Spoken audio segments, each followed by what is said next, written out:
fait longtemps que je suis pas venu à l'Assemblée. Bonjour messieurs. Que ce soit en amour ou en politique, tout le monde veut casser aujourd'hui. Plus personne ne tient le coup. Du coup, à l'Assemblée nationale, ils débattent d'une loi anti-casseurs. C'est Brice de Nice qui va être content, hein. Oh là là, je me suis auto-cassé avec une vanne pourrie. J'ai vu qu'à l'Assemblée, vous débattez d'une loi anti-casseurs aujourd'hui. Hein?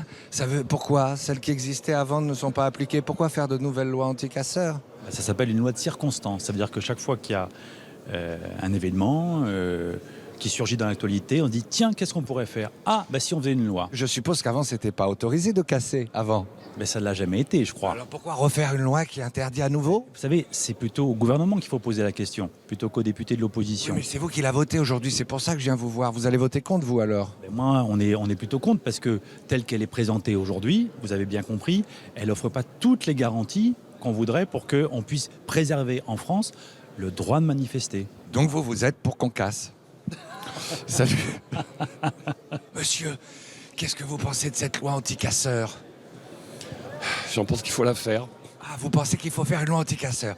Alors, avant, vous pensiez que c'était autorisé de casser? On avait le droit? Non, Ou il faut... Est-ce que ce serait pas un rappel d'interdiction de cassage? Exactement, mais il y a besoin quand même de raffirmer un petit peu la position du pays sur ces gilets, sur les gens qui cassent quand même beaucoup de choses. Pas bien, c'est pas bien. Voilà. Je trouve que c'est nécessaire vu les circonstances, vu le niveau de violence auquel on est parvenu. Donc, de toute façon, voilà, il s'impose. On va pas refaire des lois et des lois. Alors à ce moment-là, il faut faire une loi anti-voleur aussi, une loi anti-assassin, parce que c'était déjà existe, interdit. ça, monsieur. C'était déjà interdit de casser. Alors lui, bon, hein, faut toujours remettre cette petite image de l'Assemblée où il était coincé il y a encore 2 mois, il était timide. Avouez que ça n'est pas vraiment confortable. Très bien. Et regardez, toujours l'assurance, la veste assumée, le bonnet, voilà, il fonde son nouveau parti. On va attendre un peu pour les européennes, hein. On va avoir... Ça me semble un petit peu présomptueux. C'est intéressant ces lois dans l'urgence, comme ça, ou juste après quelque chose, les cœurs sont tellement retournés qu'il faut tout de suite une loi. Une loi qui sera forcément inefficace, puisqu'on les votait à l'émotion dans la crise. Une fois que la crise n'est plus là, la loi ne sert à rien, sinon emmerder les gens. On parle des violences et pas n'importe lesquelles, hein. L'Arc de Triomphe, vous y tenez aussi bien que moi. Oui, Voilà. oui. Bon, et ben voilà. Oui, mais je savais pas qu'avant j'avais le droit de le niquer, l'Arc de Triomphe. Mais on n'a pas niqué l'Arc de Triomphe avant. Ah C'est toute la différence. Ouais, mais je comprends pas.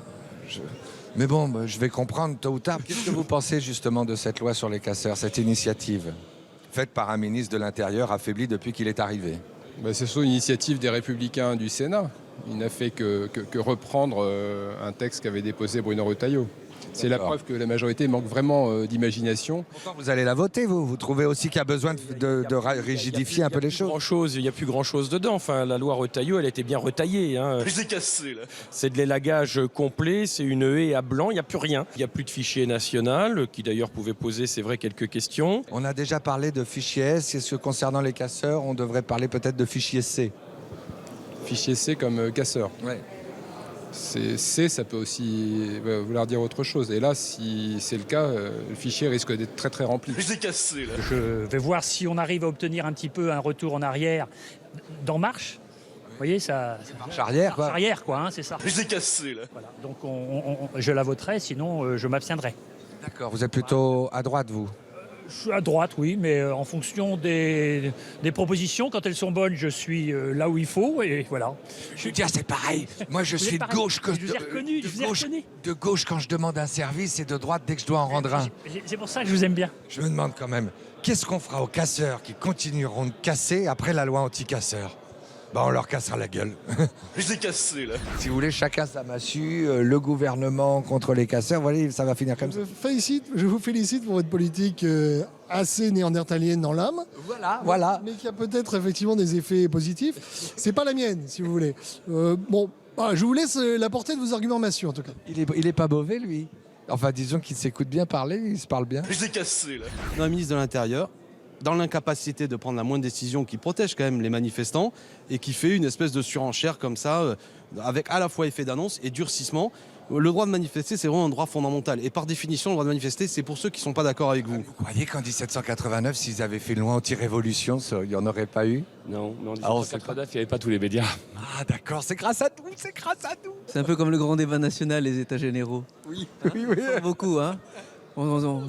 Le roi dit quand même le problème, c'est le déficit public, c'est les comptes de l'État. Ça rappelle quelque chose quand même. Et est-ce que Castaner pourrait être un peu le Philippe Égalité qui vote à la mort du roi? C'est comme si en 1968, Castaner, il aurait mis en prison son ami Cohn-Bendit, quoi. Ça, c'est clair. Salopard.